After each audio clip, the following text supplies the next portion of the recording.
Buenas tardes, jóvenes. Ya con 16 alumnos, voy a pasar lista. Ya pasé lista, muchas gracias. Y vamos a empezar con la materia de derecho laboral. Por favor, apaguen sus micrófonos. Díganme. Dígame. Prof. Que Leti no puede ingresar y tampoco Lupita. Yo ya les mandé la invitación, pero dicen que no las deja ingresar y no has pasado lista. Ya le pasé lista. No. Ya. A ver. Un favor, vuelva vuelva a invitarlas, por favor. Ya le mandé a Lupita y a Leti. Ok, muchas gracias. Ahí trate de invitarlas, por favor. Por favor. Bueno, vamos a empezar con este tema que nos quedamos la clase pasada, que es la naturaleza del derecho del trabajo. Bueno, esta es básica. La naturaleza del trabajo es, ¿de dónde se origina? ¿Dónde está originado esta situación del derecho del trabajo? Bueno, está originada en el artículo 123 constitucional. ¿Qué pasó? Prof, no me Dígame. da la opción de invitarlas. Me bloqueaste mis opciones. Es Gracias. que no la bloqueé. No te dejas ayudar. Ahí está. Por favor, qué ayúdame. diferencia. La naturaleza del derecho del trabajo está, por favor, en el artículo 123 constitucional, además del quinto. Pero ojo, en el artículo 123 constitucional, pues es el umbral del derecho laboral en nuestro país, que tiene su punto de partida en la explotación del hombre, quien intercambia su fuerza de trabajo para mantener su existencia, lucha consigo por su libertad económica con el objetivo de transformar una sociedad capitalista. Bueno, eso dice el artículo 123, aunque el gobierno diga otra cosa. Esto es de dónde se origina. También el nacimiento normativo y regulatorio que está marcado en el quinto constitucional, que da origen de la regulación del trabajo al determinar su autorización y libertad de realización, donde indica que todo individuo puede desarrollar sus capacidades con el afán de procurar satisfacer sus necesidades primarias y de tal manera contribuir al desarrollo económico. Ahí es donde dice que es un derecho, pero también una obligación. También a ninguna persona, dice el texto constitucional, podrá impedírsele que se dedique a la profesión, industria, comercio o trabajo que le acomode, estos siendo lícitos, y nadie puede ser privado del producto de su trabajo, sino por resolución judicial. Ojo, nuestro salario, que es el producto de nuestro trabajo, nadie puede descontárnoslos. Nuestro patrón no puede descontárnoslos. Existen ciertos lineamientos para los cuales sí, y también existen ciertos lineamientos de cuales sí deberá o pondrá descontárnoslos solo por alguna resolución judicial y solo por porcentajes que tenemos destinados en la ley. Por pensiones alimenticias no hay límite. Si en pensión alimenticia se impuso una pensión alimenticia del 40, 50, 60% del descuento del salario, no los estarán descontando. ¿Sale? Esto es por resolución judicial. En materia civil o por deudas en materia civil también existe por ahí un lineamiento que nos indica que también debe de haber algún descuento y dice, creo, si no mal recuerdo, el 20% máximo que nos pueden descontar por alguna deuda de carácter civil. Todo esto bajo alguna resolución judicial, es decir, el embargo a los salarios. Esto está en la ley, ¿sale? Más adelante indicaremos cuál es el fundamento respecto a esta situación. Bueno, también indicamos el nacimiento normativo y regulatorio que habla el artículo 123 nos indica que toda persona tiene derecho al trabajo digno y socialmente útil, por lo que se promoverán la creación de empleos y la organización social para el trabajo, conforme a la Ley Federal del Trabajo. Es una de las garantías sociales más importantes para el trabajador. En él descansa el origen normativo del derecho del trabajo.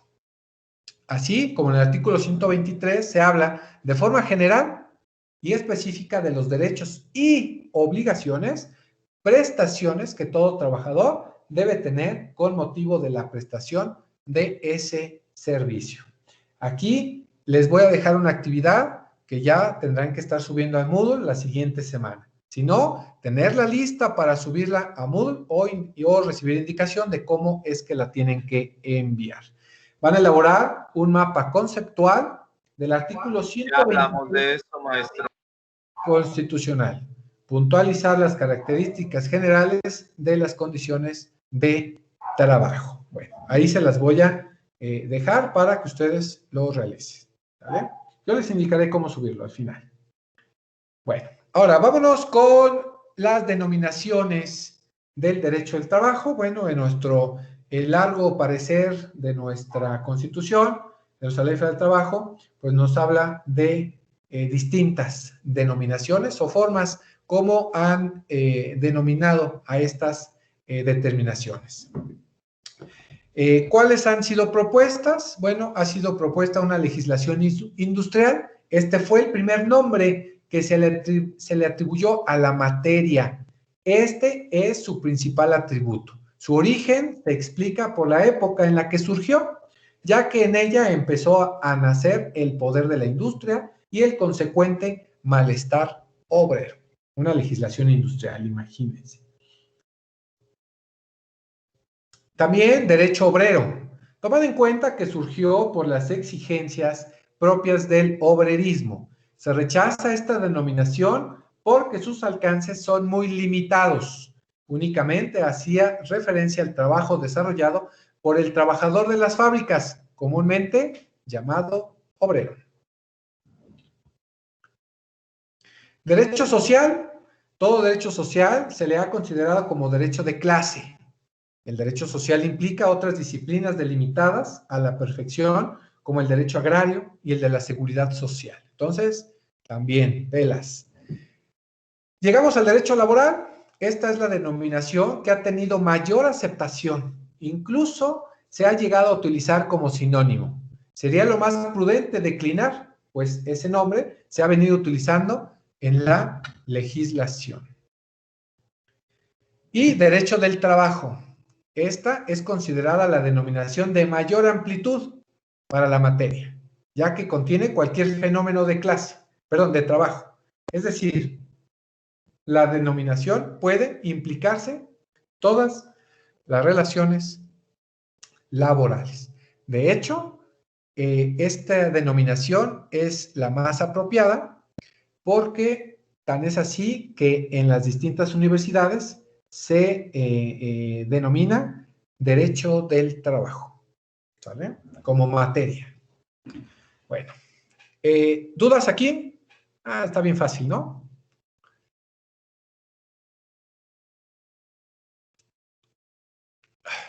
¿Cómo vamos a clasificar ahora el derecho laboral o derecho del trabajo?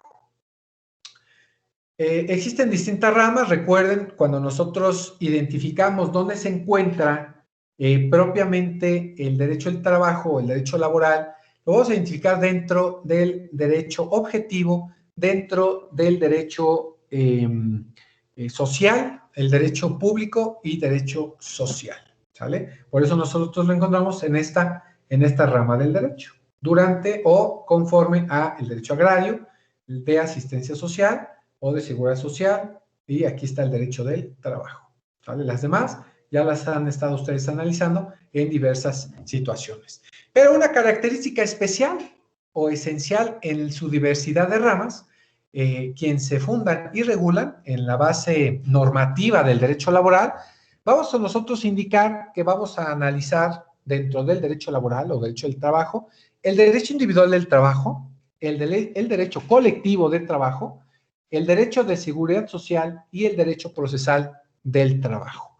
Son ramas, áreas, materias que ustedes van a identificar en cada uno de sus siguientes cuatrimestres. Este es derecho individual del trabajo, el siguiente será derecho colectivo del trabajo, en el siguiente derecho procesal del trabajo y en el que sigue derecho de la seguridad social. Así es como ustedes van a identificar respecto a esta rama del derecho social.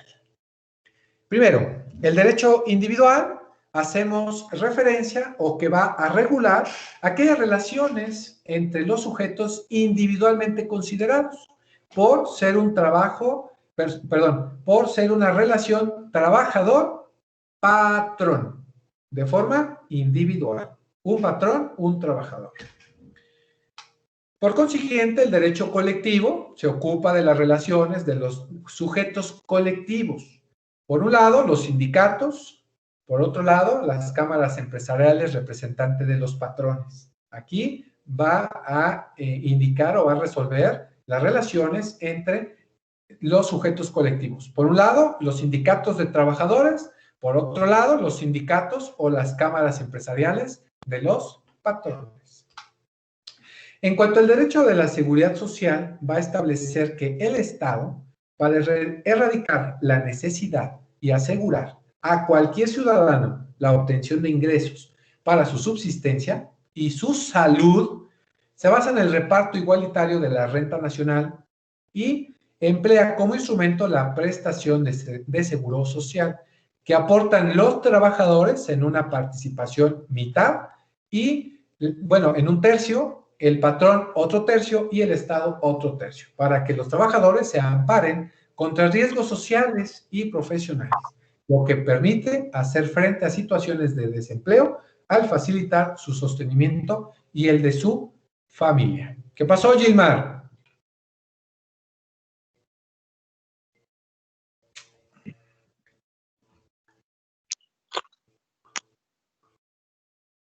Gilmar, su micrófono. Por otra parte, el derecho procesal del trabajo, que van a ser las reglas y procedimientos que tienen como objetivo regular la tramitación de juicios donde las partes y ahora, ojo, hoy todavía junta de conciliación y arbitraje acuden o deben acudir para obtener un laudo justo. Yo creo que a fines de mes, principios de noviembre, ya no van a ser juntas, ya serán tribunales laborales y serán tribunales locales y tribunales colectivos, así como centros de mediación local y centros de mediación federal, ¿sale? Esto en cuanto al derecho procesal del trabajo.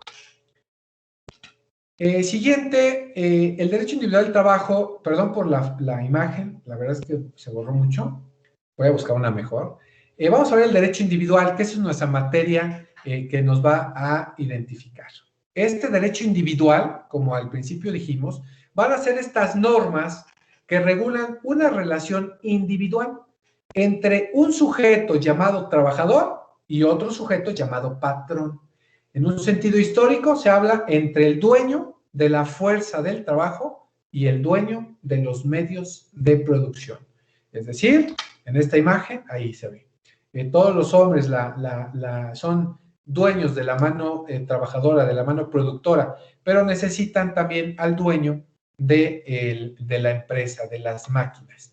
Inspirado en la idea social comunitaria que reconoce el derecho a la existencia de grupos sociales y en consecuencia de un principio existencial de garantías en defensa de grupos obreros, ojo, de forma individual, ¿sale?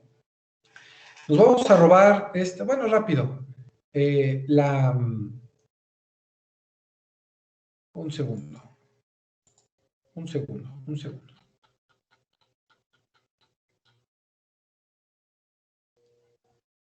¿Sale? ¿Cómo se formó históricamente el derecho del trabajo?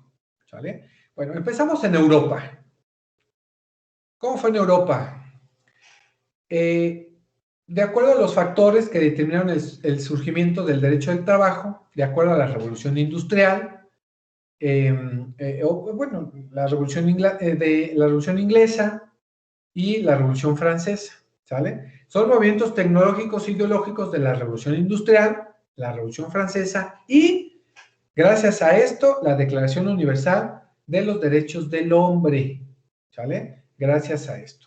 Algunas normas, algunas leyes fueron las que determinaron el surgimiento del derecho del trabajo. Primeramente, habría que destacar las movilizaciones sociales en Europa como consecuencia de las revoluciones industriales, principalmente en Inglaterra, Francia y Alemania. De la revolución industrial inglesa, el inicio de esta revolución suele ubicarse en el año de 1760.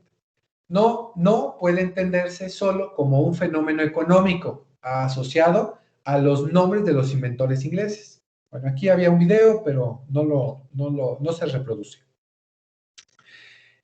Las consecuencias más importantes de la revolución industrial fue la reunión de muchos trabajadores en un solo lugar respecto de los pequeños talleres artesanales del sistema gremial. Derivaba de la necesidad de mano de obra que consistía en la prolongación exagerada de la jornada de trabajo.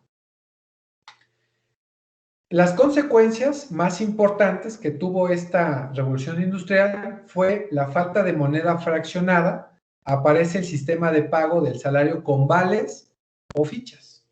También la necesidad de conseguir dinero que tenía la industria determinó una gran expansión del crédito a corto y a largo plazo. Y también se creó un sistema de pago diferido, por lo que proliferaron las letras de cambio con vencimiento a 3, 6 y hasta 12 meses. Como no había dinero, se tenía que implementar alguna estrategia. También otro sistema que vimos fue, o que establecía al principio, era la Constitución de Weimar.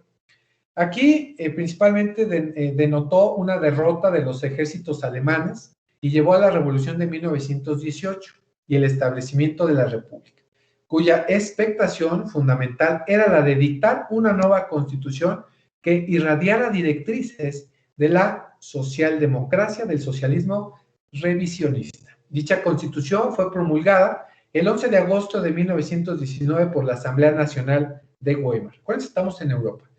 Esta constitución de Weimar hablaba en materia del trabajo, específicamente en el artículo 165, en lo cual estableció la intervención de obreros y empleados en la relación con los empresarios, también las formas de desarrollo de las fuerzas económicas de producción, reguló el derecho de unos y otros para asociarse y sentó las bases para la constitución de los consejos de la empresa. Esto en cuanto a la constitución de Weimar.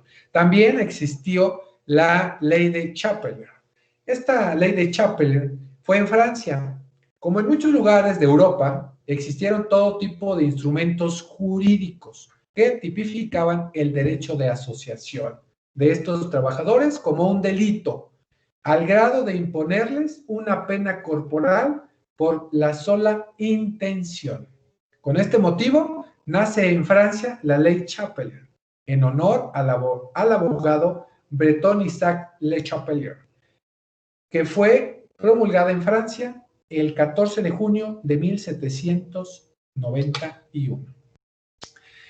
El decreto de Allarde del 2 y 17 de marzo de 1791 abolía los gremios y buscaba establecer la libertad de ejercer una actividad profesional, basándose en el principio de que toda persona será libre de ejercer cualquier negocio, profesión, arte u oficio que estime convenientes. Bueno, imagínense, en 1791 ya se establecía un precepto que nosotros tenemos en nuestra Constitución.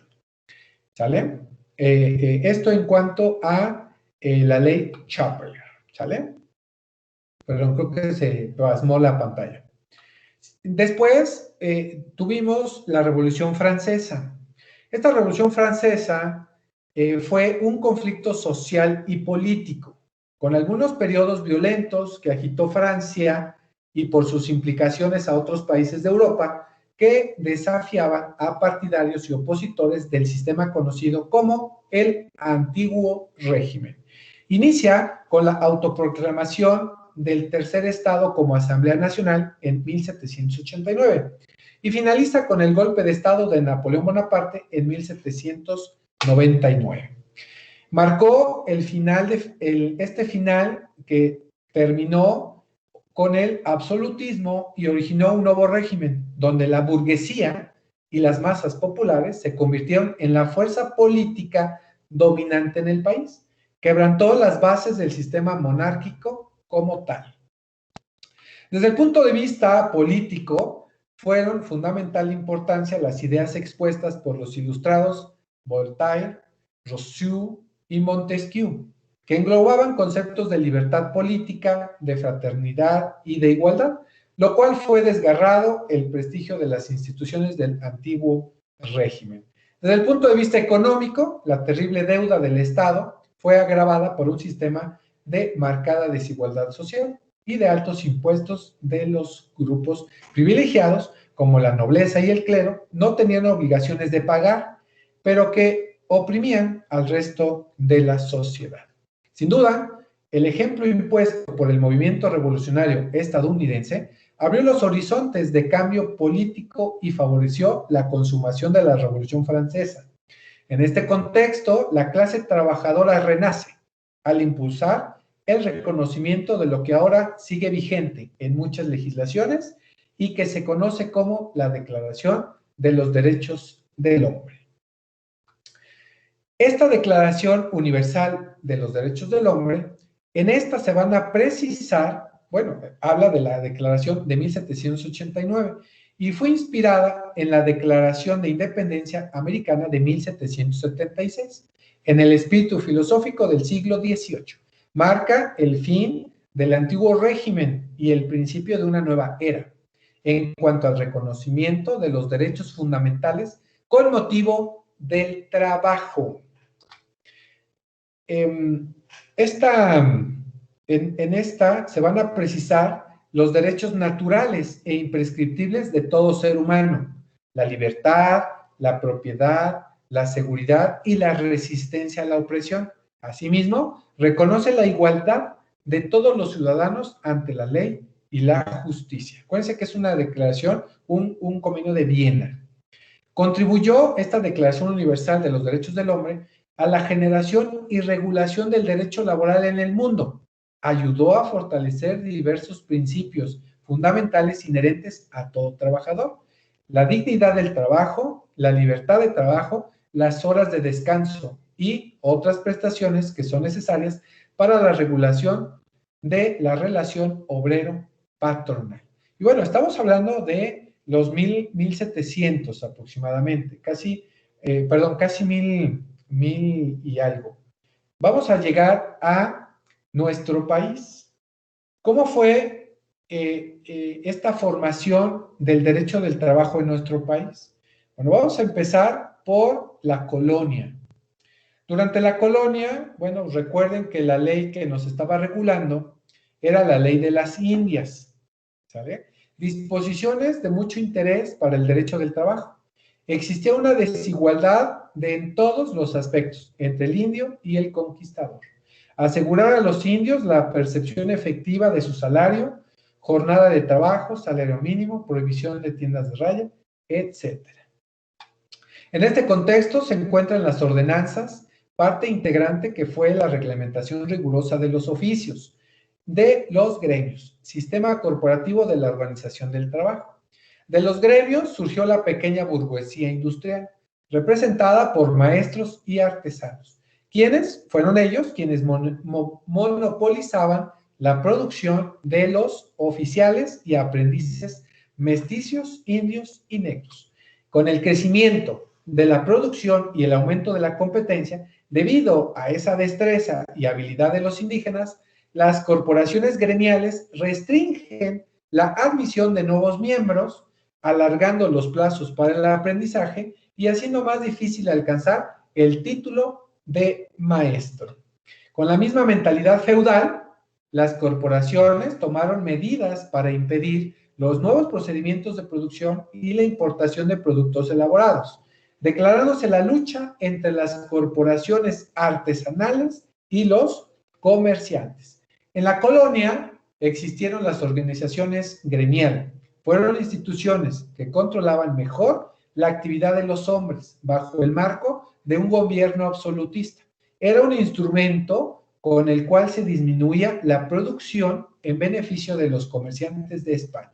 Las citadas ordenanzas otorgaban a los maestros una cierta autonomía para elaborar las reglamentaciones complementarias para sus súbditos. Asimismo, desaparecieron los gremios por declaración de la ley el 8 de junio de 1813. Facultó a todos los hombres residentes de las ciudades del reino a fundar libremente las fábricas y desempeñar los oficios que estimaran convenientes sin necesidad de contar con alguna licencia o de ingresar a un gremio. En el decreto constitucional de Apatzingán se estableció en el artículo 38 que ningún género de cultura industrial o comercio podía ser prohibido a los ciudadanos. Aquí se observa la influencia del sistema liberal en la cual se encontraba don José María Morelos, principal inspirador de este decreto constitucional de gran sentido humanista. Bueno, pues ya llegamos a la Constitución de Apatzingán. Por consiguiente, vamos a pasar al México independiente. Ya para el México independiente, dentro de un marco de ideas individualistas, defensoras de la propiedad privada y un sistema económico liberal, fue imposible el reconocimiento del derecho del trabajo por parte del Congreso Constituyente. El constituyente Ignacio Ramírez pugnó por que se legislara para evitar la miseria y el dolor de los trabajadores, que estos recibieran un salario justo y participaran de los beneficios de la producción, idea antecesora de la participación de los trabajadores en las utilidades de las empresas. En contra de Ignacio Ramírez habló Ignacio Vallarta, con un pensamiento acentuadamente liberal. Dijo que la industria en nuestro país estaba en pañales y si se trataba de proteger al trabajador, se estaba arruinando a la industria apenas en su nacimiento. Imagínense, Vallarta. También Vallarta opinó acerca del amparo. Aquí estuvo el gran error. Ignacio Ramírez no hablaba de detener el desarrollo del país, únicamente de dar protección al trabajador, cosa que no obstaculizaba la marcha de la industria. Pero sí se impuso Vallarta y no se volvió a discutir la proposición de Ignacio Ramírez, porque decía Vallarta que estas cuestiones no podían entrar en la Constitución, sino que son problemas de que deben dejar a las leyes reglamentarias. El padre de la patria, Miguel Hidalgo, inició un movimiento con el objeto de alcanzar la independencia nacional de la corona española. Es don José María Morelos quien, al continuar el movimiento iniciado por Hidalgo, lo transformó y lo encauzó hacia la verdadera liberación de México, es decir, una revolución democrática. Asimismo, sentó bases fundamentales para estructurar al naciente Estado mexicano con 23 puntos para la Constitución. Con su concepción de la justicia social, la plasma en el punto 12 de este modo. 12. Que como la buena ley es superior a todo hombre, las que dicte nuestro Congreso deben de ser tales que obliguen a constancia y patriotismo, moderen la opulencia y la indigencia, de tal suerte que se aumente el jornal de pobre, que mejore sus costumbres, aleje su ignorancia, la rapiña y el hurto. Imagínense, 1800. La época post-independiente siguió regulándose por los ordenamientos jurídicos de la colonia, como las leyes de Indias, las 7 partidas y la novísima recopilación. Estamos hablando de los 1800. No se conocía el derecho del trabajo. Los trabajadores continuaron en las mismas condiciones. Restringieron los resultados de la crisis política, social y económica de la Guerra de Independencia. Fue hasta las huelgas de Cananea y Río Blanco las que tuvieron nuestras fuentes reales para las cuales fuera modificada nuestra legislación nacional. En el periodo que precedieron al año de 1910, denominado Porfiriato, y que a la postre desencadenaría la lucha revolucionaria más sanguinaria que ha tenido México, existen dos acontecimientos de máxima importancia mediática en la formación del reconocimiento del derecho laboral en nuestro país: las huelgas de Río Blanco y la de Cananea, ¿vale? Perdón, no sé, al pasarlas aquí no se abrieron los videos, se los estaré mandando. En las huelgas de Cananea, los trabajadores exigían la obtención de mejores salarios y la supresión de los privilegios que se otorgaban al personal norteamericano por parte de la empresa donde laboraban. Sin embargo, la huelga fue aplastada con lujo de violencia con la intervención de las tropas norteamericanas. La huelga de Río Blanco fue originada por los trabajadores de la industria textil en Puebla. Se declararon en huelga y la imposición de un reglamento de fábrica transgredía la libertad y la dignidad de los trabajadores. La huelga de Río Blanco, o dicha huelga, no tuvo resultados relevantes, ya que los patrones de la industria decretaron un paro general y el presidente Porfirio Díaz, lejos de remediar el conflicto ante la presión de los trabajadores, apoyó al empresario y solo accedió a prohibir el trabajo de los menores de 7 años.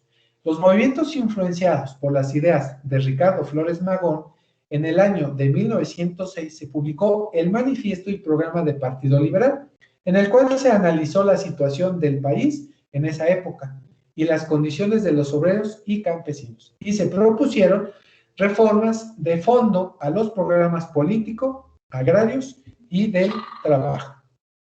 Este manifiesto y programa del Partido Liberal contiene principios e instituciones que fueron consagrados en la Declaración de Derechos Sociales de la Constitución de 1917, mayoría de trabajadores mexicanos en todas las empresas, igualdad de salarios para mexicanos y extranjeros y la prohibición del trabajo de los menores de 14 años. Esto de acuerdo al Partido Liberal. Y pues gracias a esto obtuvimos la creación de la Casa del Obrero Mundial. Nuestro país, México, fue o tiene el honor de haber formado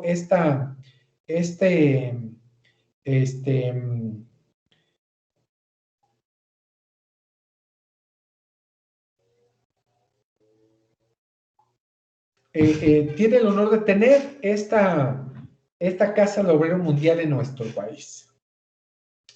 Creada por un pequeño grupo de trabajadores mexicanos y unos cuantos activistas extranjeros a mediados de 1912. La idea inicial como un centro de reuniones obrero, donde los trabajadores de diversas actividades productivas disertaban sus respectivos problemas y al hacerlo fortalecían la conciencia de la clase obrera. Se convirtió en un centro de concientización basado en la escuela racionalista, abierto a cualquiera que tuviera interés en la superación de los trabajadores para exterminar la ignorancia del proletariado, la clase trabajadora, todos nosotros. Tuvo su primer sede en la Ciudad de México. Con el paso de los días, a partir de su fundación, la COM fue reconocida como el principal centro de organización sindical a nivel nacional, con el objetivo de facilitar el crecimiento de la fuerza del proletariado mexicano. Una de sus principales acciones, la primer marcha obrera por las calles de la Ciudad de México, el 1 de mayo de 1913. Hoy todavía lo llevan a cabo, con el que buscaban conmemorar a los mártires de Chicago de 1887. Un año después, el presidente Victoriano Huerta la clausuró, al considerarla perjudicial por su creciente activismo sindical. Con la entrada de los constitucionalistas a la Ciudad de México, a mediados de agosto de 1914, reabrió sus puertas, influyendo en las cuestiones políticas y ejerciendo una marcada presión a los gobiernos subsiguientes. al impulsar importantes reformas legislativas en materia laboral y obviamente la inclusión constitucional del derecho del trabajo. Pasamos a la Revolución Mexicana. Durante la etapa pre-revolucionaria en nuestro país existían numerosos latifundios y aproximadamente el 80% de la población dependía del salario rural. Los latifundistas habían establecido un sistema de pago contrario a la dignidad y principios laborales mediante las tiendas de raya.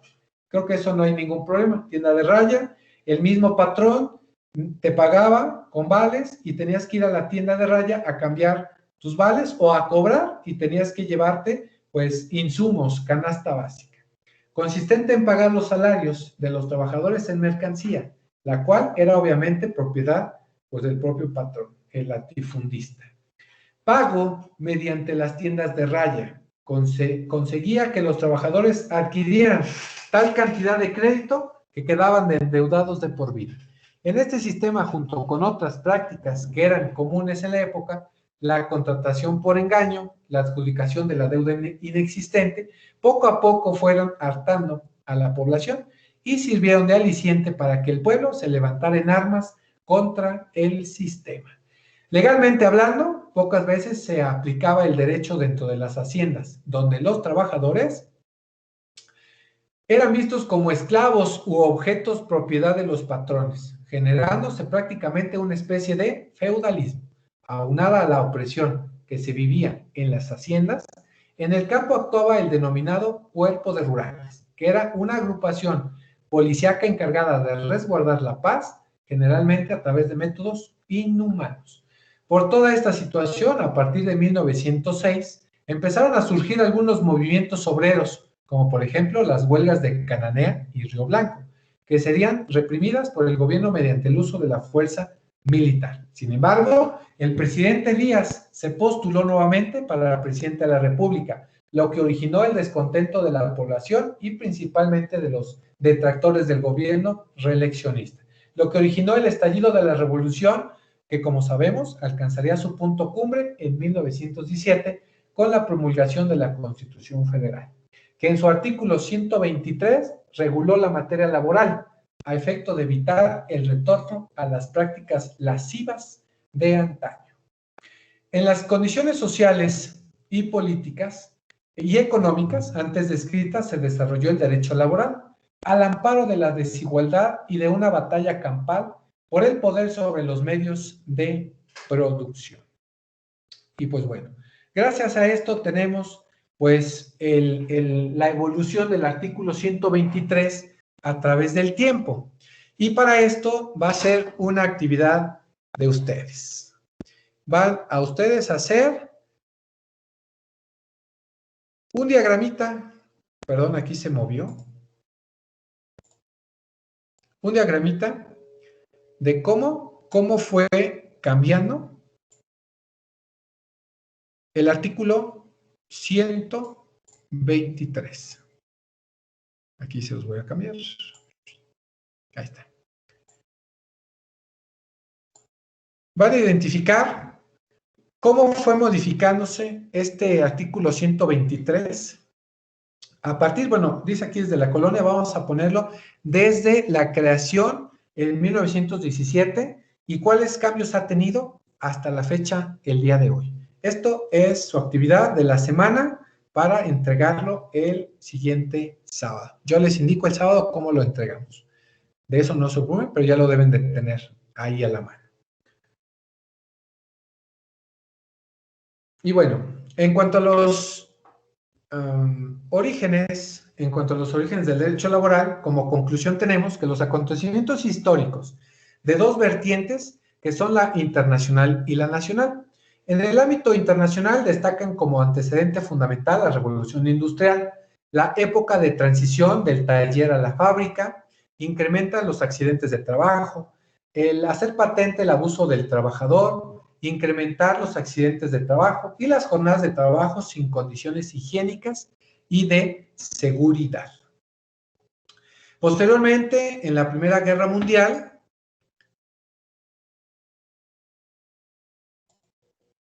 vamos a bajar un poquito. En la Primera Guerra Mundial, en 1919, se creó la Organización Internacional del Trabajo, la OIT, que todavía existe. Se reconocen los derechos laborales para el beneficio de la clase trabajadora al declarar que la justicia social es la base para la paz universal. Al término de la Segunda Guerra Mundial, en 1945 se creó la Organización de las Naciones Unidas, la ONU, dependencia que reconoce la necesidad de promover niveles de vida más elevados, trabajo permanente y condiciones de progreso y desarrollo económico y social. En el ámbito nacional, en nuestro país,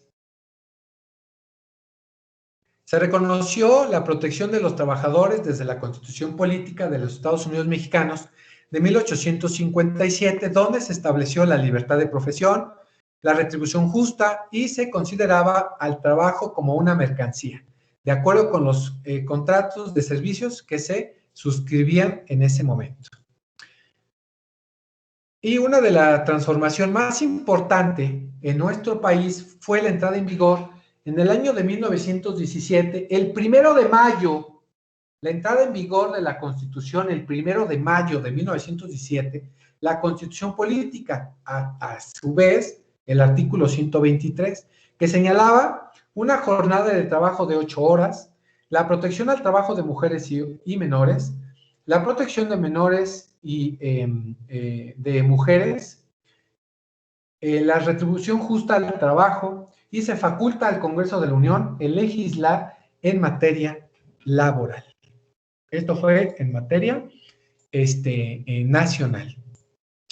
Posteriormente, ya en 1931, hasta 1931, se crea la Ley Federal del Trabajo, reglamentaria al artículo 123 constitucional, la cual regulaba las relaciones entre el capital y el trabajo. Crearon la autoridad como los inspectores de trabajo, las juntas municipales de conciliación, las juntas centrales de conciliación y las comisiones especiales de salarios mínimos. Imagínense, 1931, casi 90 años, 90 años después, o no, un poquito más, o menos, estamos hablando que en el 2019 se modificó y tuvo una importante modificación la Ley Federal del Trabajo. Imagínense. ¿Cuántos años tuvieron que pasar para cambiar? Pues muchas cosas. En 1970, la Ley Federal del Trabajo estableció mayores prestaciones. Fue hasta 1970, o sea, híjole, ¿cuántos años? ¿Cómo cuáles? Mejoramiento y protección de los salarios, otorgamiento de habitación para los trabajadores, primas de antigüedad, reparto de utilidades y mejores procesos para regular la impartición de justicia en las juntas de conciliación y arbitraje. Recuerden, hoy todavía funcionan. A partir ya de este mes de octubre, finales, a principios de noviembre, ya deben estar establecidas los tribunales en materia laboral y los centros de mediación o los centros de conciliación. ¿Sale?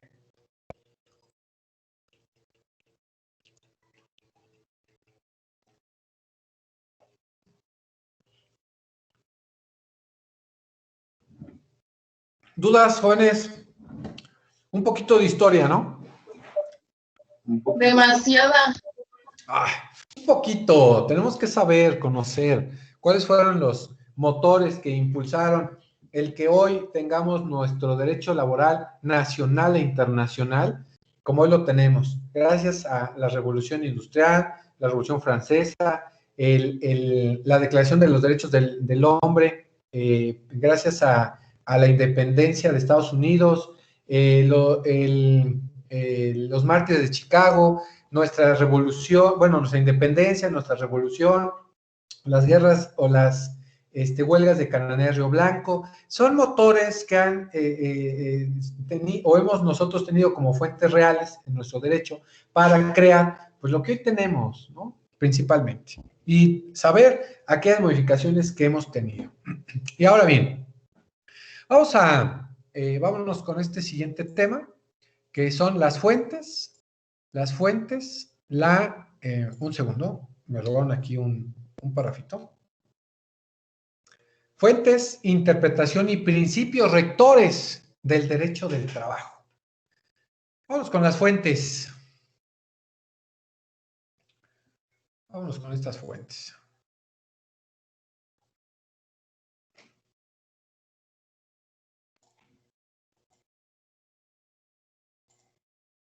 Fuentes del derecho del trabajo. Vamos a identificar como fuentes las fuentes formales, las fuentes reales y las fuentes históricas. La palabra fuente denota el origen, principio de algo. Deriva del latín fontis, que denota el manantial de agua que brota de la tierra. En el léxico jurídico, es la palabra fuente, presenta tres distintas acepciones: fuentes reales, fuentes formales y fuentes históricas.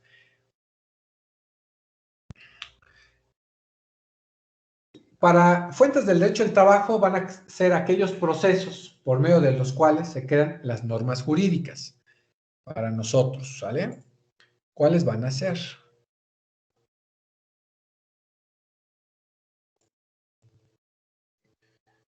¿Vale? Tenemos los principios generales del derecho, la ley, la costumbre, la jurisprudencia y la doctrina. Ya lo hemos analizado un sinfín de veces.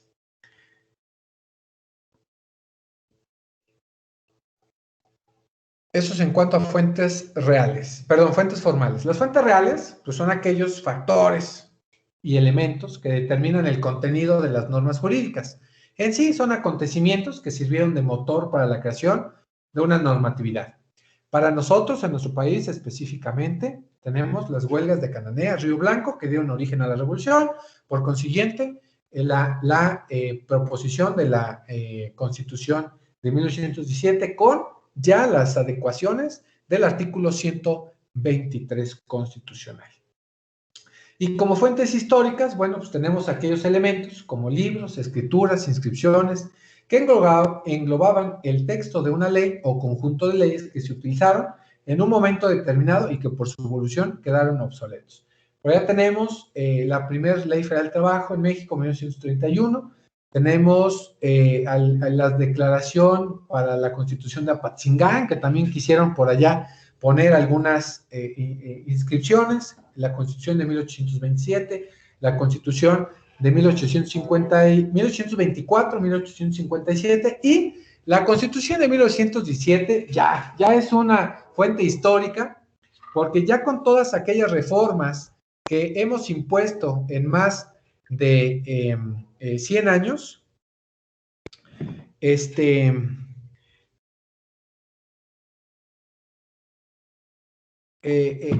hemos transformado, no en su esencia, pero sí adecuado a nuestra realidad. Entonces, el texto constitucional de 1917 es fuente histórica. ¿Vale?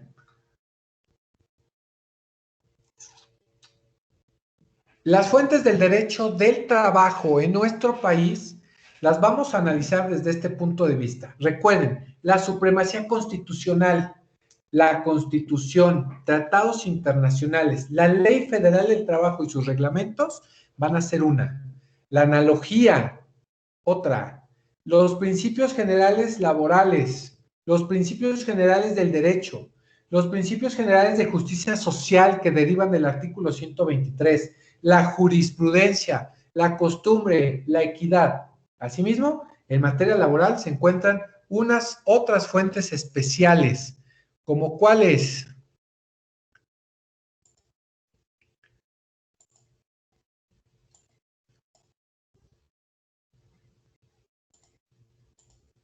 ¿Como cuáles? El contrato colectivo de trabajo, el contrato ley, el reglamento interior de trabajo y el laudo constitutivo en materia colectiva. Estas van a ser las fuentes que yo voy a retomar para nuestro derecho laboral. No es lo mismo, porque acuérdense que estamos hablando de el derecho laboral que se encuentra, ojo, se encuentra hoy como una norma o una área del derecho social y que es de grupo vulnerable. Por lo tanto, pues tengo que tomar más fuentes para regular esta regulación laboral. Ahora, al hablar de fuentes del derecho laboral, se refiere al origen de esta materia. En este caso, el artículo 17 de la Ley Federal del Trabajo señala lo siguiente. Ojo, ya el artículo 17 de la Ley Federal del Trabajo.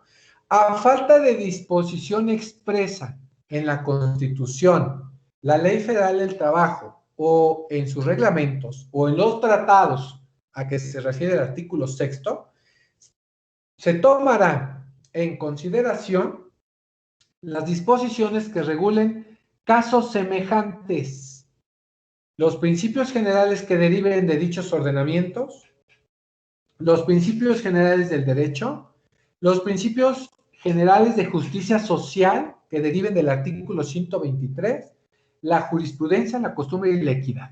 Así lo manifiesta el artículo 17 de la Ley Federal del Trabajo. Lo voy a hacer un poquito más pequeñito para que se pueda ver bien.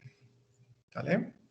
Ahora, se concluye que las fuentes del derecho laboral son la legislación en cuanto a la Constitución, la Ley Federal del Trabajo, los reglamentos que se desprenden de la Ley Federal del Trabajo y los tratados internacionales. B, la analogía. C, los principios generales del derecho. C, la jurisprudencia. E, la costumbre. Y F, la equidad. Esto en cuanto al derecho laboral.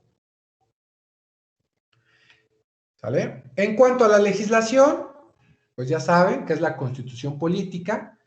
En el ordenamiento normativo, que en materia laboral, en sus artículos 3, 5, 32, 73, 115, 116 y obviamente el 123, donde señalan la libertad de empleo, la preferencia de los trabajadores mexicanos sobre los extranjeros, la facultad que tiene el Congreso de la Unión para legislar en materia laboral y la regulación de los trabajadores al servicio de los municipios y entidades federativas.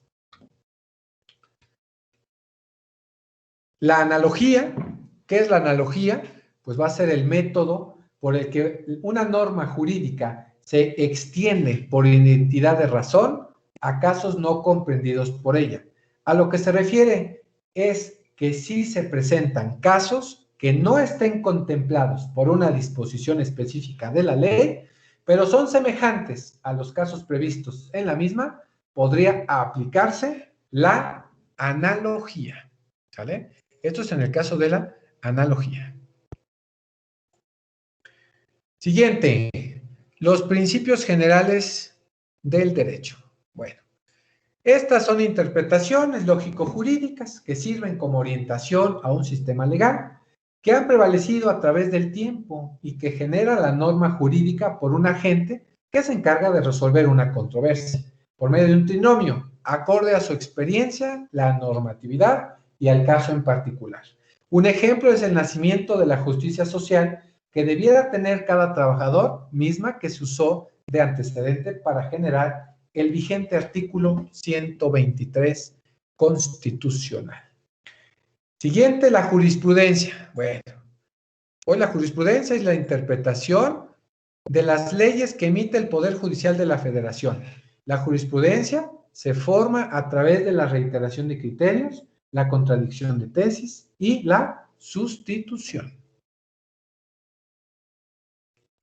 Siguiente, la costumbre. Cuando hablamos de la costumbre, va a ser la práctica reiterada de ciertos actos. Cuando un patrón obsequia tradicionalmente a los trabajadores una gratificación monetaria el 10 de mayo, tal costumbre puede quedar plasmada en un contrato colectivo y se convierte en un derecho que tiene el trabajador a percibir tal prestación regularmente en esta fecha. O un día de descanso, ¿no? También estipulado. La equidad.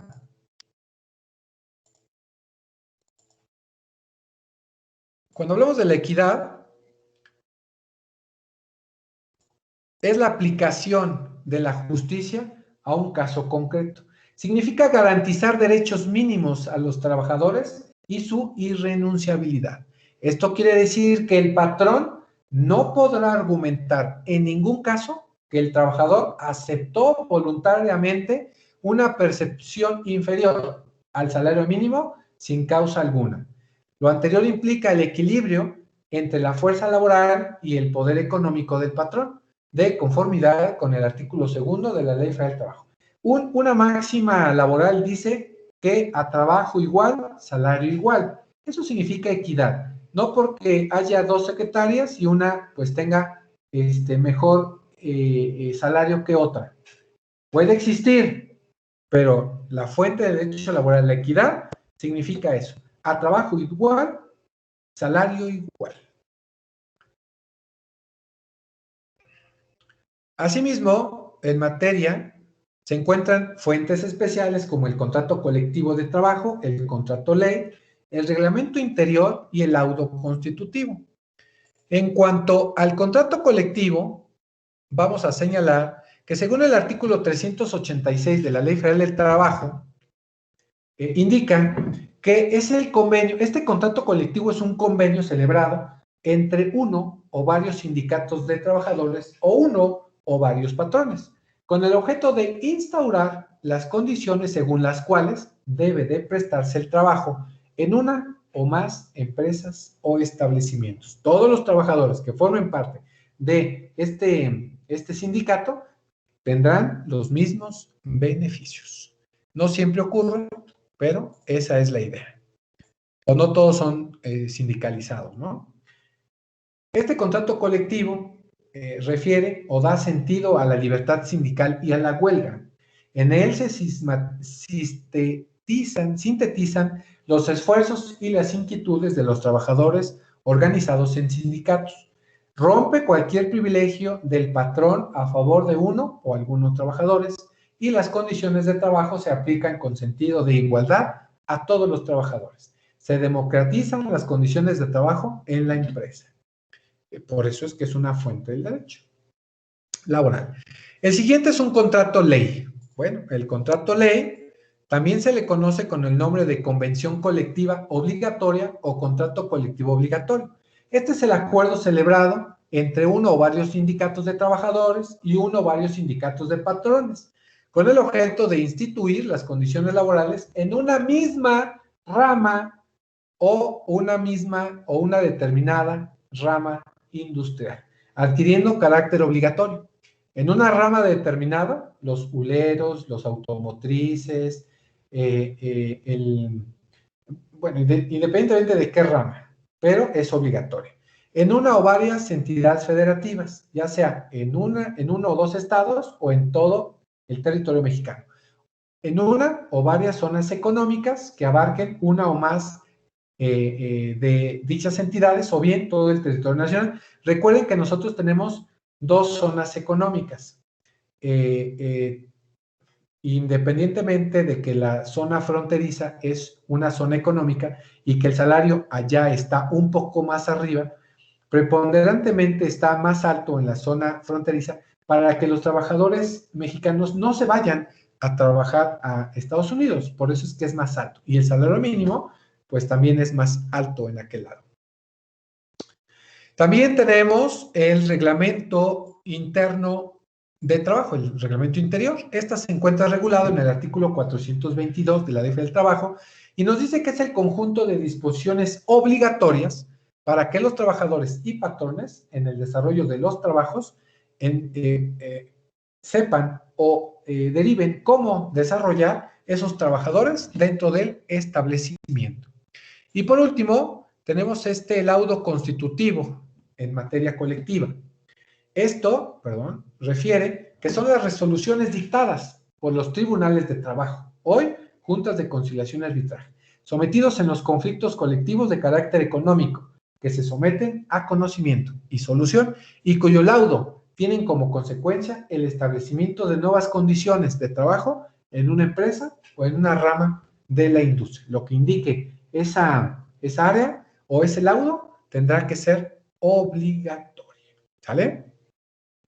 Esto es en cuanto a las normas y las fuentes del derecho laboral. Ahora, ¿cómo vamos a interpretar o cómo se va a llevar a cabo esta interpretación del derecho del trabajo? Bueno, primero, ¿qué significa interpretar? ¿No?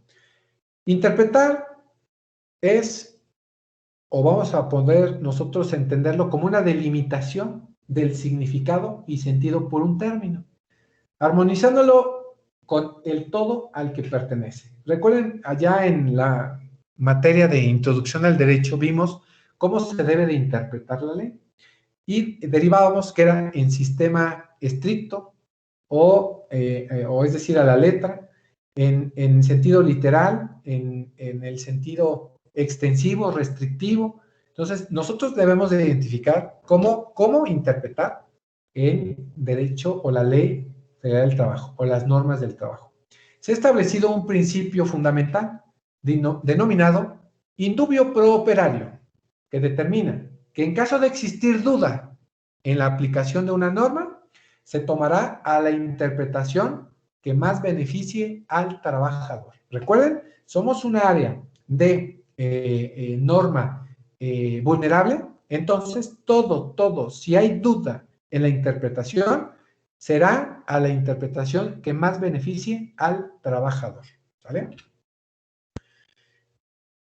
Este principio, el indubio pro operario, principio que se encuentra consagrado en el artículo 18 de la ley actual de la Ley Federal del Trabajo, en la interpretación de la norma de trabajo se tomará en consideración sus finalidades señaladas en el artículo 2 y 3. En caso de duda, prevalecerá la interpretación más favorable para el trabajador. Ahí está, ¿no? En el artículo 2 de la Ley Federal del Trabajo menciona que las normas de trabajo buscan conseguir el equilibrio y la justicia social en las relaciones entre trabajadores y patrones. Para el artículo 3 de la Ley Federal del Trabajo indica que el trabajo es un derecho y un deber social, por lo que no se puede comercializar, exige respeto para las libertades y dignidad del trabajador y debe efectuarse en condiciones que aseguren la vida, la salud y un nivel económico decoroso para el trabajador y su familia. Indica que el trabajo es un derecho y un deber social y continúa manifestando que no podrán establecerse distinciones entre los trabajadores por motivo de raza, sexo, edad, credo religioso, doctrina política o condición social, y eleva a nivel de interés social promover y vigilar la capacitación y el adiestramiento de los trabajadores. ¿Vale? Esto es en cuanto a la forma de interpretar las normas sociales. ¿Sale? En cuanto a los principios rectores del derecho del trabajo, ¿cuáles son? Dice, los tribunales y las leyes laborales están obligados a principios que determinan la protección de los derechos laborales de los trabajadores y de los patrones. Estos principios son 6, los cuales se encuentran consagrados como garantías individuales y sociales en la Constitución Política de los Estados Unidos Mexicanos, a saber, el trabajo como derecho y deber, la libertad de empleo, la igualdad, la estabilidad en el empleo, la aplicación de la norma más favorable para el trabajador y la suplencia de la queja. El primero, el trabajo como derecho y como deber. Principio señalado en los artículos 123 constitucional, donde toda persona tiene derecho al trabajo digno y socialmente útil. Y en el artículo 3 de la Ley Federal del Trabajo, en el cual el trabajo es un derecho y un deber social.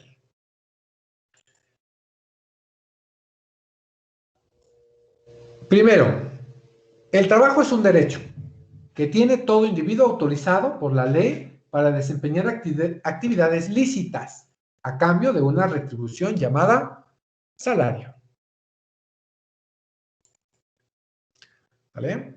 Siguiente, la libertad en el empleo. Garantía individual que el artículo 5º constitucional ampara y señala que a ninguna persona podrá impedirse que se dedique a la profesión, industria, comercio o trabajo que le acomode siendo lícitos. Vamos a cambiarle esta garantía individual, vamos a ponerle ahora como un derecho humano, que aún es una garantía, ¿eh?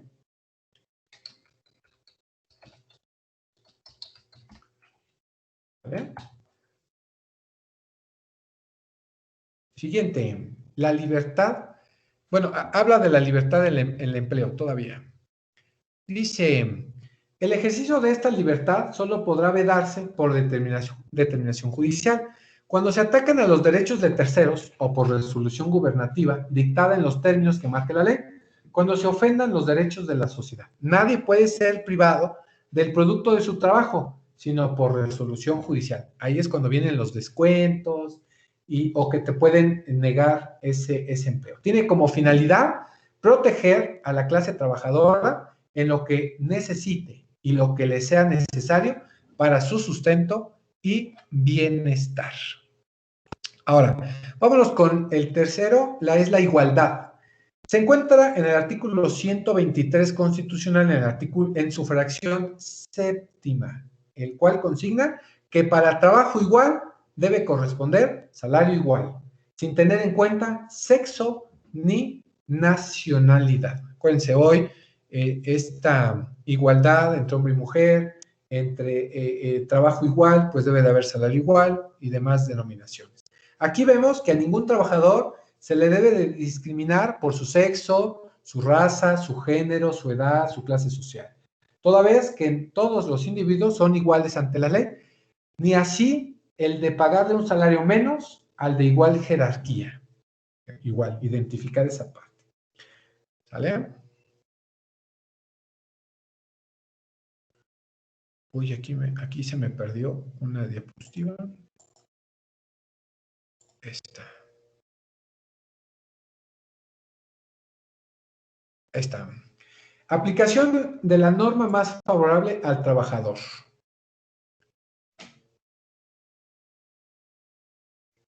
Siguiente norma. Ay, perdón.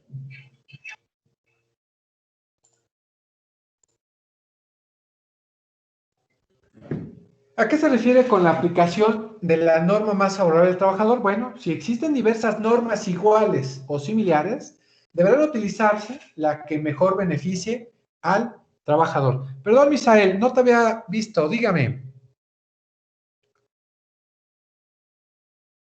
Misa.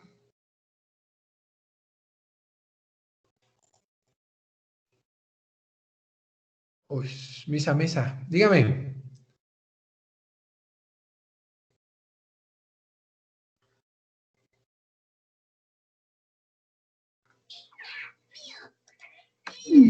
Creo que no.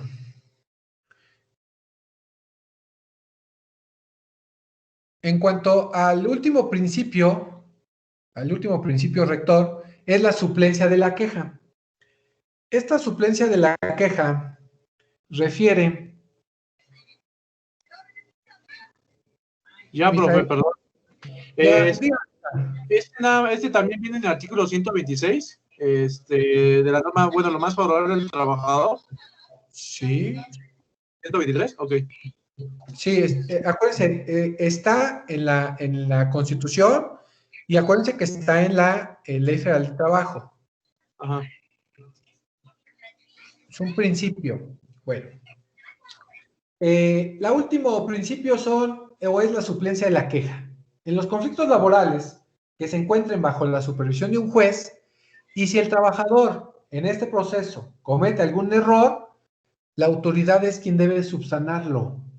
Por ejemplo, si el trabajador presentó un escrito con su apellido incorrecto, el juez tiene la libertad de corregir este error. Cabe hacer mención que esta suplencia solo se aplica cuando sea error cometido por el trabajador. Ojo, y esta suplencia de la queja ya aplica únicamente cuando ya sea en materia procesal. Nosotros como trabajadores podemos decirle hoy al juez, a ver juez, no me sé el nombre del patrón, ni me sé cómo se llamaba la empresa, porque a mí, yo iba a trabajar a tal parte y resulta que me pagaba Patito SADCB, pero la empresa decía otro nombre, pero estaba en inglés, y pues yo no me la sé. Con el solo hecho de que el trabajador diga dónde se encuentra, en qué lugar se encontraba laborando, se aplica la suplencia de la queja y con el simple hecho de poner dónde se encontraba, en qué domicilio, con eso basta. Eso es aplicar la suplencia de la queja. Igual, cuando el trabajador ingrese su demanda ya en el tribunal y no anexó las copias, para los demandados, no importa. La autoridad tendrá que suplir y tendrá que sacarle las copias para irlo a notificar. ¿Qué pasó, Araceli? Gracias, profesor. Con esto de que mencionaba con respecto a los nombres, algunas empresas hacen esto, ¿no? Modifican sus nombres cuando están en algún proceso. ¿Esto afecta realmente al trabajador? No, Tanto en para antigüedad nada. como al momento de que se ejerza la demanda. No, tampoco. ¿Qué pasa con estas situaciones? Ojo, las empresas a veces hacen eso, cambian de razones sociales, pero aquí tú te vas a dar cuenta cuando hubo un cambio de razón social porque te dicen, fírmame de nuevo tu contrato, ¿sale? Y el hecho de tener contrato, debes de poner atención cuál es tu antigüedad. Y siempre te dicen, no afecta tu antigüedad, ¿no? El no afectar tu antigüedad, indica que te están tomando en cuenta desde el primer momento que entraste, aunque lo estés firmando ahorita. Si tú identificas que la fecha de inicio es la misma que la estás firmando en el contrato, ahí te llamabas, ¿eh? Porque propiamente se está renunciando, y aunque viene otro principio, la irrenunciabilidad de derechos. Tú no puedes renunciar a tus derechos que a ti te corresponden. Entonces, ahí no importa. Así te hayan dado de baja en una razón social y te dieron de alta en otra, pero sigues con el mismo patrón y todo, tu misma antigüedad continúa. Pero ese entonces únicamente sería a través de un nuevo contrato. Si a mí no me dan un nuevo contrato con un nuevo nombre, ¿puedo asumir que continúo con la misma empresa? Sí. Correcto. Y si hay un cambio de domicilio, porque comentaba esto, que mientras sea el mismo lugar, pero si la empresa tiene un cambio de domicilio, ¿afecta? No, porque vas a comentar que trabajaste en tal y en tal lugar, en los dos. Ah, ok. Sí, porque imagínate. Gracias. Voy a poner un ejemplo. A ver, dígame primero, Serafín. Ahí comentando lo que dice esta Araceli, yo viví en una empresa el cambio de razón social, antes era Magna y después cambió primero era Decoplas.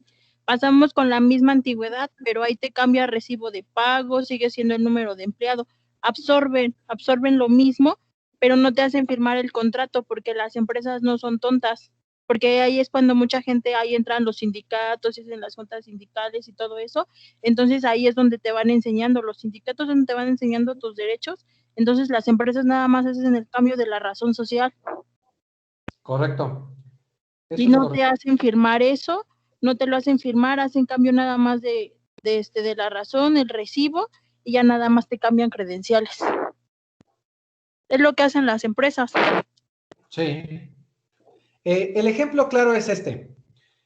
Antes éramos nosotros trabajadores aquí en la universidad, éramos trabajadores de Grupo Tres Culturas SADCB, algo así era.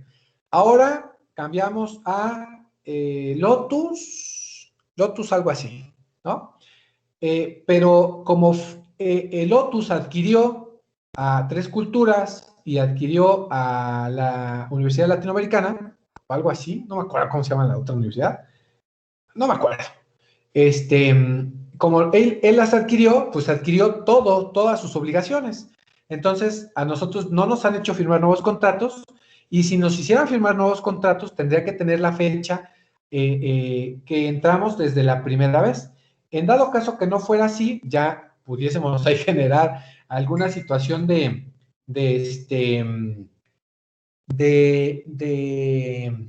con sindicatos, porque nos tendrían que liquidar y volver a contratar, pero aquí entran las liquidaciones, o en su caso los finiquitos que en su caso quisieran, pero aquí es importante entender esta parte. Esta parte de la suplencia de la queja, y cuando hablamos también de la irrenunciabilidad de derechos, aplica también lo que hablábamos clase pasada sobre la renuncia de derechos en cuanto a la hoja de renuncia voluntaria.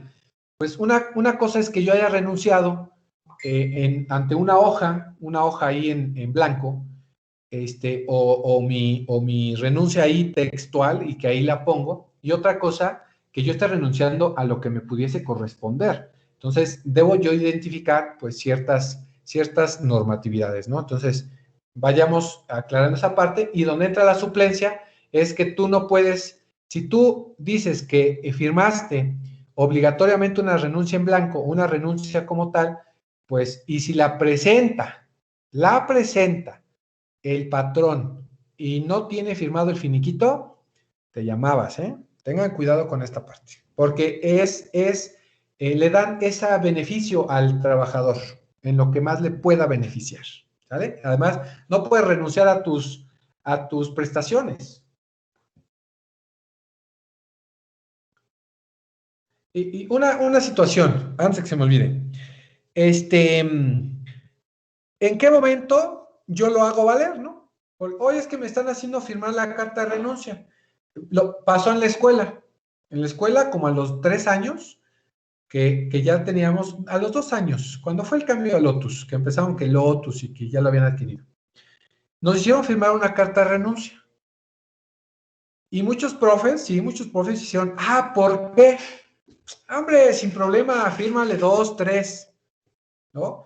Es un sustento que las empresas llegan a adquirir, pero pues eso no significa que no te corresponde nada, ¿no? O sea, no pasa nada, firmen, no hay problema. Ya me hablan después. Bueno, vamos a continuar. E incluso, bueno, no te lo hacen firmar, te hacen transcribir de puño y letra, nombre, fecha, Sí. con una hoja prescrita que dice que tú estás renunciando a tu propio derecho. Así te lo ponen. Y luego pues te amedrentan, te amenazan y te empiezan a decir que si no, que si aquello. Y ya pues la gente como no sabe, pues lo hace. Sí.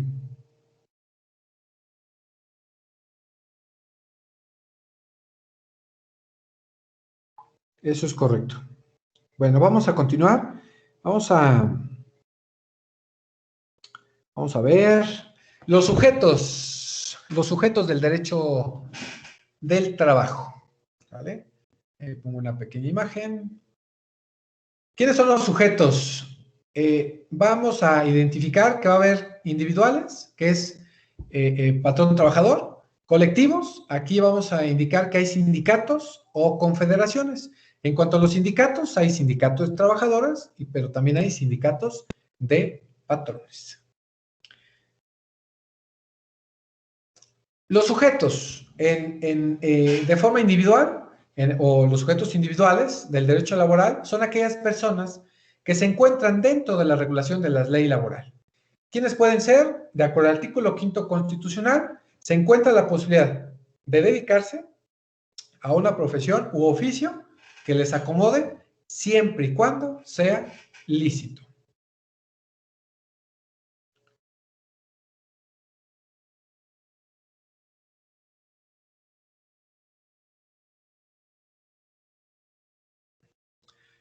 ¿Cómo se adquiere tal característica, ¿sale? O cómo soy sujeto del derecho del trabajo. Específicamente en el nacimiento de la relación de trabajo. Por el solo hecho de ser considerado trabajador, el derecho del trabajo me va a proteger. No dejar a un lado la figura del patrón, que del mismo modo es sujeto del derecho del trabajo, ¿sale? Así como patrón, también el trabajador. El sujeto del trabajo se adquiere en el mismo momento del nacimiento. Según el artículo 8º de la Ley Federal del Trabajo, dice, trabajo es toda actividad humana, intelectual, material, requerido por cada profesión o oficio. Y hay dos. El patrón, que es la persona física o moral que utiliza los servicios de uno o varios trabajadores. En el caso del patrón, ese es en el caso del patrón. En el caso del trabajador, es la persona física que presta a otra física o moral un trabajo personal subordinado, ¿sale? De acuerdo al artículo 8º de la Ley Federal del Trabajo, nos menciona esto.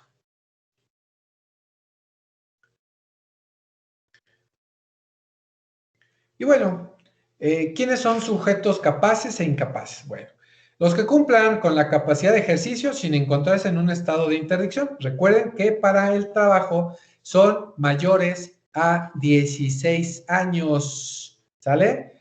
Y los menores de 14 está prohibida, ¿sale? Y la condición de la mujer embarazada a punto de dar a luz. Entre 14 y 16 debe de tener el permiso de los papás, ¿vale? Estos son los sujetos que reconoce el derecho.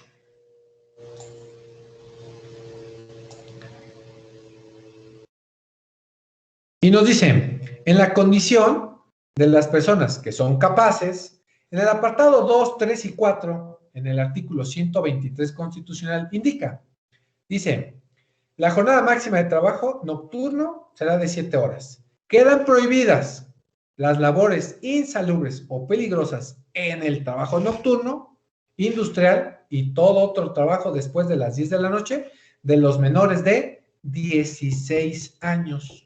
3. Queda prohibida la utilización del trabajo de los menores de 14 años y los mayores de esta edad y menores de 16 tendrán como jornada máxima la de 6 horas en cualquier jornada, en cualquier horario. Y por cada 6 horas de trabajo deberán disfrutar el operario de un día de descanso, cuando menos. ¿Sale? Y en cuanto a las mujeres, durante el embarazo dice que no realizarán trabajos que exijan un esfuerzo considerable y signifiquen un peligro para su salud en relación con la gestación.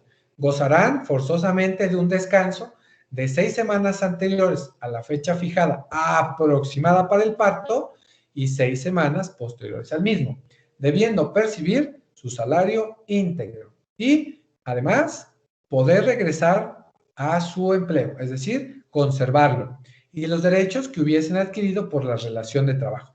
En el periodo de lactancia tendrán 2 descansos extraordinarios por día, de media hora cada uno para alimentar a sus hijos, ¿vale? Otro privilegio, ¿vale? En el caso de los sujetos colectivos, bueno, pues decíamos que eran los sindicatos o las federaciones y confederaciones.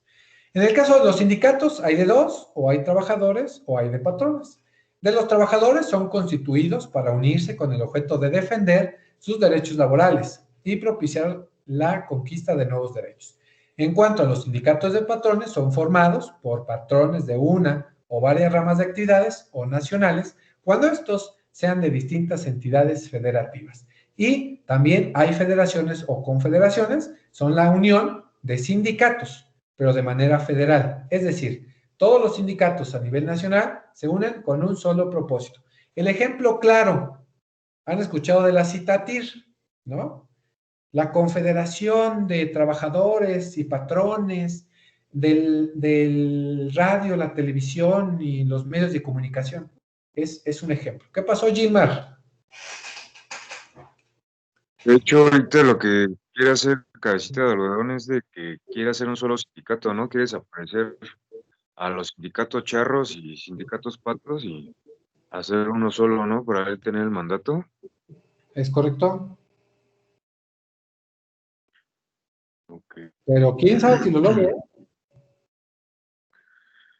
Pues por lo que a mí me comentaron que lo que les está exigiendo, muchos sindicatos no lo van a poder juntar esos requisitos y pues van a empezar a desaparecer, ¿no? O sea, alinean o van para atrás.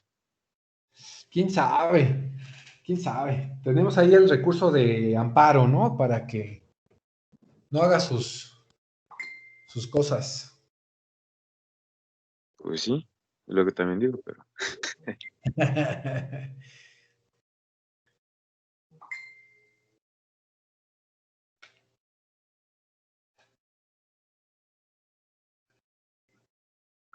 Bueno, ¿qué tipo de sindicatos hay? Bueno, existen sindicatos gremiales, que son trabajadores de una misma profesión, de empresa, formados por trabajadores de la misma empresa, industriales, trabajadores que prestan sus servicios en dos o más empresas de la misma rama, nacionales o de industria, que prestan sus servicios en una o varias empresas de la misma rama industrial o demás entidades, o de oficios varios, trabajadores de distintas profesiones, como en Veracruz, que se unieron los vigilantes del puerto, viene del puerto y no sé quién es más, ¿no? Son ahí algunos que se fusionan para formar un solo sindicato, ¿sale? Bueno, ahora sí, vamos a cambiar de tema y ahora vamos a ver la relación de trabajo y el contrato individual de trabajo. ¿Cómo establecer una relación de trabajo? ¿Sale? ¿Cómo vamos a establecer una relación de trabajo? Profe, disculpe. Lupita quiere entrar a la clase, pero no puede acceder. ¿Cómo? Sí, Guadalupe Sarmiento. A ver. Oh, ¿aún me escuchan? Sí. Guadalupe Sarmiento.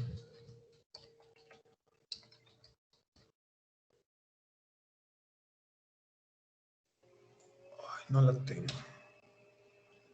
Guadalupe, Guadalupe, Guadalupe, Guadalupe, Guadalupe. No la tengo. Ahí está. A ver si ya se puede.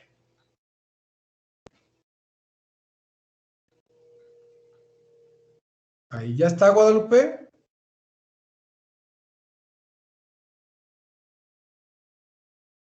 No, todavía no.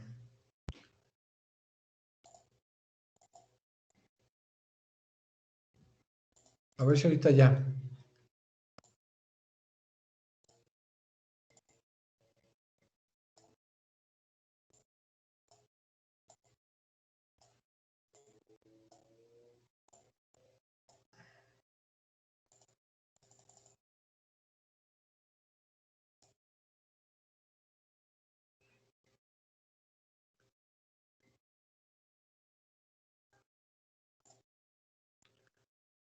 Guadalupe Sarmiento, ¿ya me escucha o todavía no?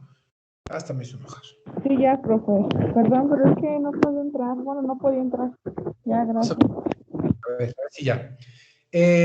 ¿Cuál es el objetivo? Bueno, se establecerán los lineamientos de la relación de trabajo, que siempre es obrero patronal, así como la naturaleza, efectos jurídicos entre los contratos laborales. Primero, ¿qué es una relación de trabajo de acuerdo a un contrato individual?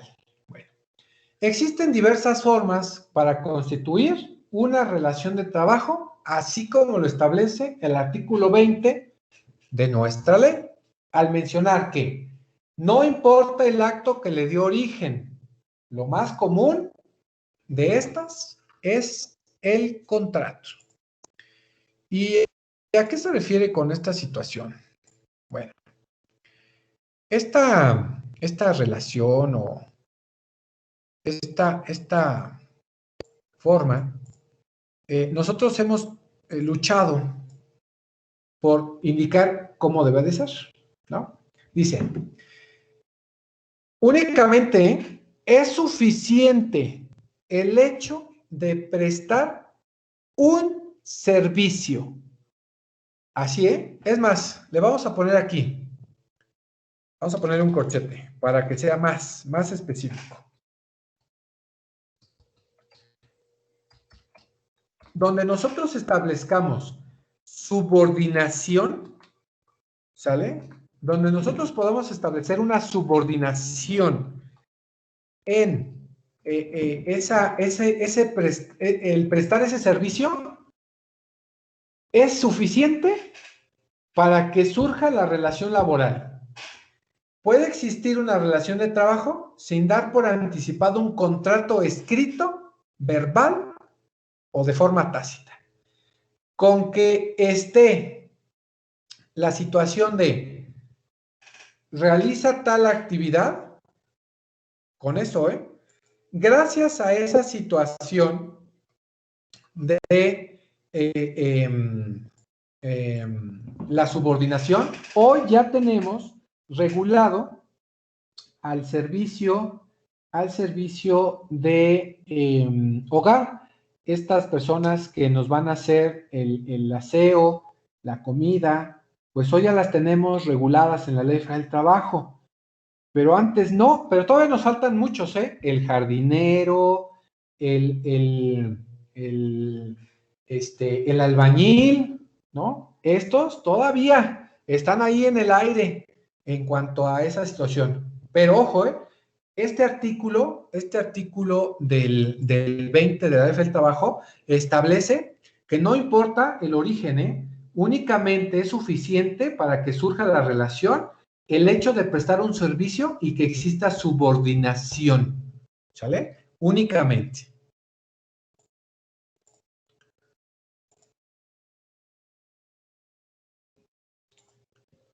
Obviamente existen algunos lineamientos, ¿sale? Por ejemplo, con excepción, el hecho de que exista un contrato de trabajo no supone de modo necesario la relación laboral. Puede haber contrato y nunca darse la relación laboral. Ejemplo, yo te contraté para que iniciaras mañana tu trabajo, pero por alguna situación te hablo y te digo, ¿sabes qué? Mira, muchas gracias, ya no se va a dar la relación, ya no fue necesario, te agradezco, se rompe. Entonces, el hecho de que haya un contrato, pero nunca se dio la relación o nunca se dio la actividad, la subordinación, entonces, pues no existe esa subordinación y no existe esa relación laboral, ¿vale? Mucho cuidado con esta situación.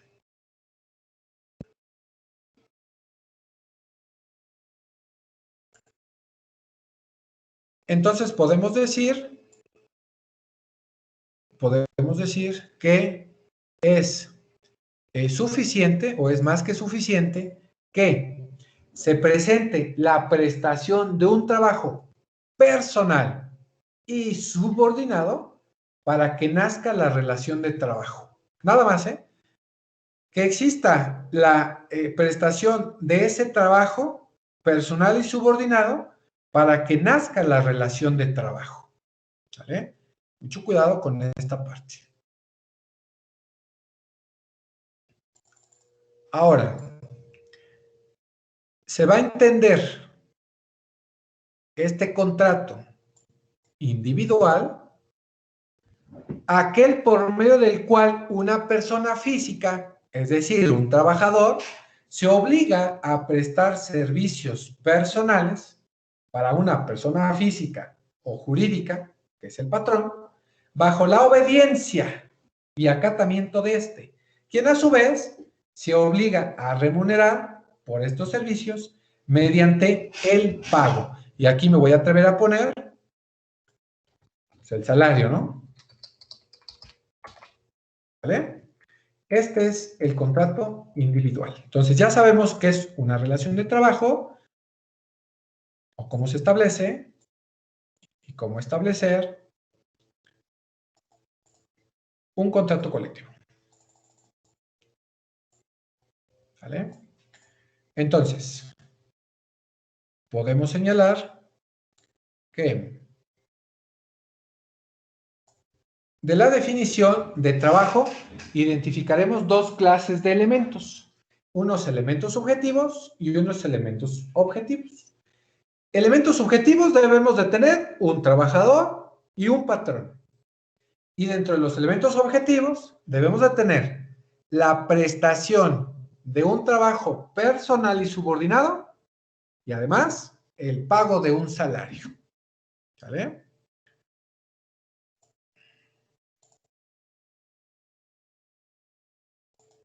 Entonces, podemos señalar que el trabajador será la persona física que presta a otra, ya sea física o moral, un trabajo personal subordinado. Y ahí tenemos, ¿no? Unos trabajadorcitos chiquitos, pequeñitos. Vamos a hacerlos más grandes, se ven chistositos. Y tenemos un patrón. Este patrón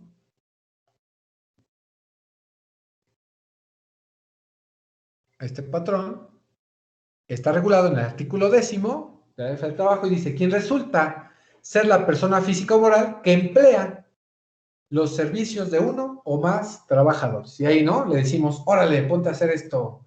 O, creo que lo corrió, ¿no? En la primera y la otra está el patrón enfrente de todos los trabajadores. Cuidado con este término, ¿eh? Entonces, indicaremos que el patrón se desprenden los intermediarios y los representantes del patrón. ¿Quiénes son los intermediarios del patrón? Es la persona que contrata o interviene en la contratación de una u otras para que presten servicios a un patrón. Como, por ejemplo, pues tenemos los outsourcing. Empresas que se dedican a realizar todo tipo de proceso de selección de personal conforme a las vacantes que tenga alguna empresa o establecimiento. Una vez seleccionado, lo ponen a disposición de estos para su contratación. Ese es el outsourcing, o lo que entendemos por el outsourcing. ¿Sale? También tenemos a los representantes.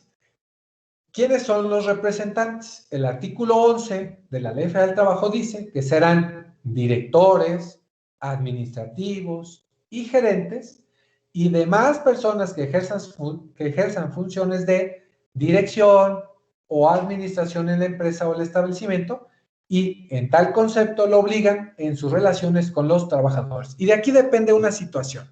Ustedes, trabajadores, bueno, son los abogados, ¿no? De los trabajadores. ¿A quién van a demandar? ¿Al patrón nada más? ¿Quién es quien les paga?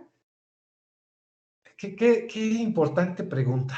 Ustedes ya en la realización, ya en la boga del proceso laboral, ¿a quién van a demandar?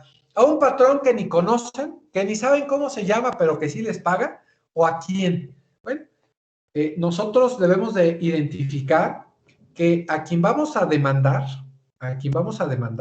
va a ser al patrón, pero también al director, al administrador, al gerente, al jefe directo, a todo mundo que tuvo como el momento de mandarlos a ustedes. Para que el patrón diga, pues si yo no lo corrí, lo corrió el director, hay que se arregle con él, ¿no? Entonces, para evitar eso, vamos a demandar a todos. Para eso es importante identificar quiénes son los intermediarios y representantes del patrón. En el caso del intermediario, también de la outsourcing, también hay que demandarla por obligación solidaria, ¿sale? También está regulado, para que no tengan ningún problema. Ahora,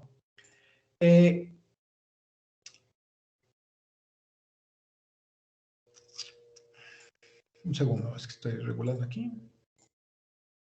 Se movió. Ahí está. Entonces, ¿qué relación existe entre el trabajador y el patrón? Bueno, pues la relación va a ser el trabajo. Ese trabajo va a ser toda actividad humana, intelectual o material, con independencia del grado de dificultad y preparación técnica, que sea demandada por cada profesión u oficio. Entonces, tengo también esta relación entre el trabajador y el patrón. Y tenemos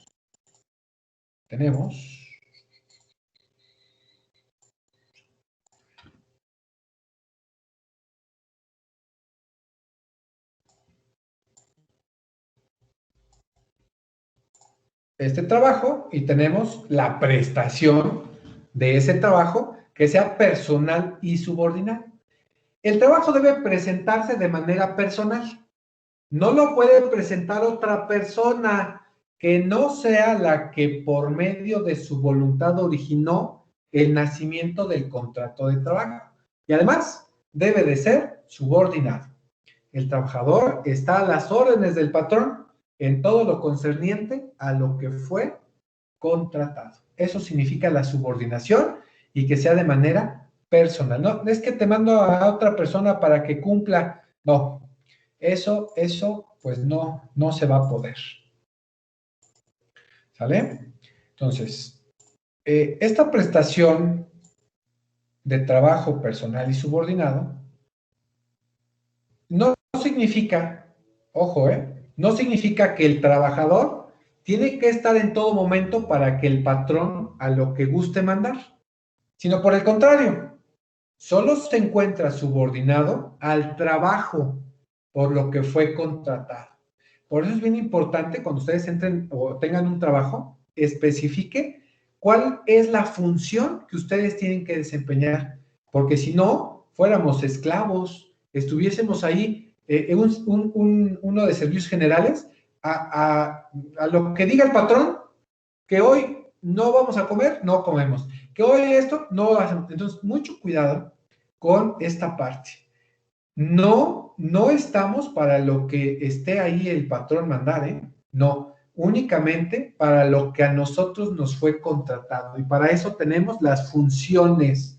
Tengan mucho cuidado con esas funciones a las cuales, para las cuales a ustedes fueron contratados, ¿sale? Mucho, ahora sí que mucho ojo y cuéntenselo a quien más confianza le tengan.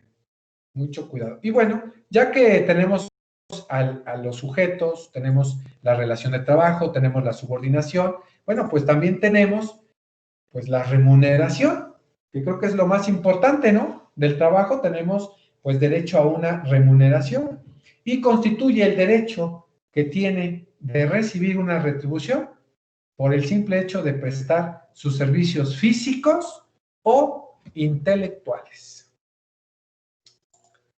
Ahí tenemos esos elementos, que debemos de nosotros identificar para la relación de trabajo, ¿sale? Y pues sí, se va a entender una relación de trabajo, déjenme hago un poquito más pequeño. Se entiende un contrato individual de trabajo, aquel por medio del cual una persona física, trabajador, se obliga a prestar servicios personales para otra persona física o jurídica, patrón, bajo la obediencia y acatamiento de este, quien a su vez se obliga a remunerar por estos servicios mediante el pago de un salario. ¿Vale?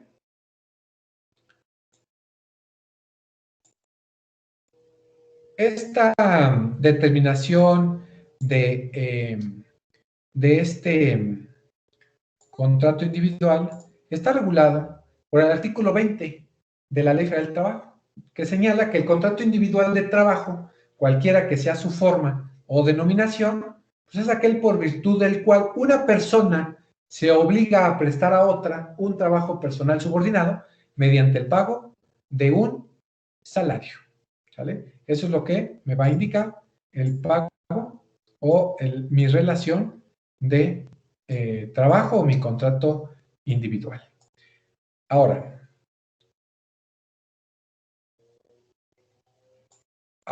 es importante es importante que este contrato esté firmado por el patrón y el trabajador, ya que el artículo 24 de la Ley Federal del Trabajo señala que las condiciones de trabajo deban hacerse constar por escrito cuando no existan contratos colectivos aplicables. Se harán 2 ejemplares, por lo menos, de los cuales uno será para el patrón y uno para el trabajador.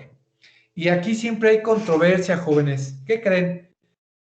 Yo siempre donde entro a trabajar, siempre, ya saben, abogado, siempre pido mi contrato. Siempre digo, oigan, ¿me pueden regalar copia de mi contrato? Y siempre me dicen, híjole, los vamos a mandar a firma. Cuando regresen de firma, con gusto, le entregamos su contrato. Y pues, ¿qué creen? Ha llegado pues la fecha de hoy, después de 3 años de trabajo, y no me han entregado un contrato en varios lados donde yo he y estoy trabajando actualmente. Entonces, tampoco significa nada, tampoco es de que no exista el contrato y ahora tampoco puedo verificar que no tengo una relación de trabajo. No, no significa tampoco nada. ¿Qué pasó, Gilmar? Yo también pedí lo mismo y igual me negaron el derecho, pero yo le saqué foto, ¿no? Y sí se molestó la de recursos humanos. Porque me dijo, ¿por qué haces eso? Le digo, no, pues me dice que no va a poder entregar mi copia, pues yo le puedo tomar foto, ¿no? Porque es algo que tarde o temprano, no sé, me tengo que respaldar, ¿no? Y así como que de cuadro, ¿no? Así como que, grillero. Abogado. Exacto. Al fin abogado. Al Pero fin, bueno. Miren, si no se los dan, no pasa nada. Absolutamente nada. ¿Qué pasó? Creo que primero vi a Araceli. En el caso así de los contratos individuales de trabajo, ¿tiene que venir especificadas las obligaciones o los deberes a los que está sometido el trabajador? Sí. ¿De forma específica? Específica y clara, además. Sí. O sea, por decir, si yo quiero hacer una demanda contra mi patrón y no estableció mis obligaciones, ¿puedo utilizarlo a mi favor?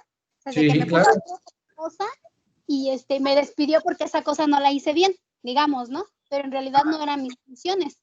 Sí, claro. Ahí tiene usted el elemento bien. ¿Cuándo demandamos?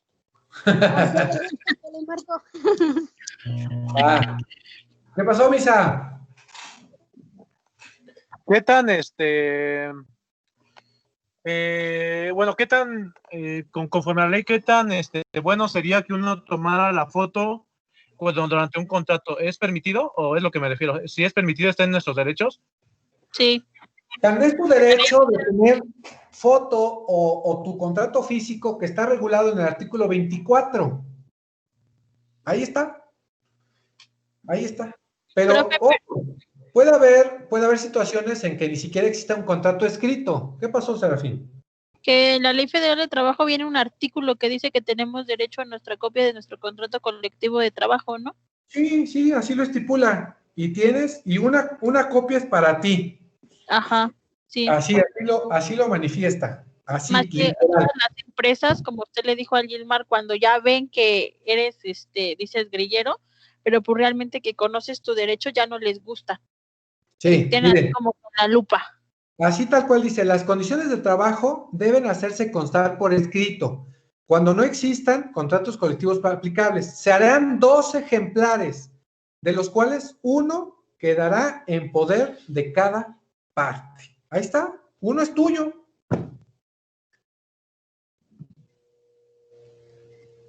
Artículo 26. Contempla que la falta de escrito de las condiciones de trabajo no priva al trabajador de sus derechos, que deriven de las normas de trabajo y de los servicios prestados, pues se imputará al patrón la falta de esa formalidad. Resuelto ahí, Araceli, ahí está. Ahí nos podemos ir por el contrato tácito o expresivo, ¿no? Sí, principalmente el tácito, porque, bueno, expreso verbal. Expreso verbal fue cuando te dijeron, no, vente a trabajar, empiezas a trabajar y ya. Con el hecho de haber una prestación de servicio personal subordinado, hay relación de trabajo. Y no nos importa si hubo un contrato o no. La ley privilegia a que tengamos la prestación de un trabajo. Va. Ya casi se acaba su clase. Ya casi acaba. Bueno, aquí lo vamos a dejar, ¿se acuerdan en los contratos? Para la siguiente clase, ¿sale? Muchas gracias, jóvenes. Gracias, profesor. Cuídense. Gracias. Gracias a ti, Pepe. Nos vemos. Cuídense. Hasta luego. Bye.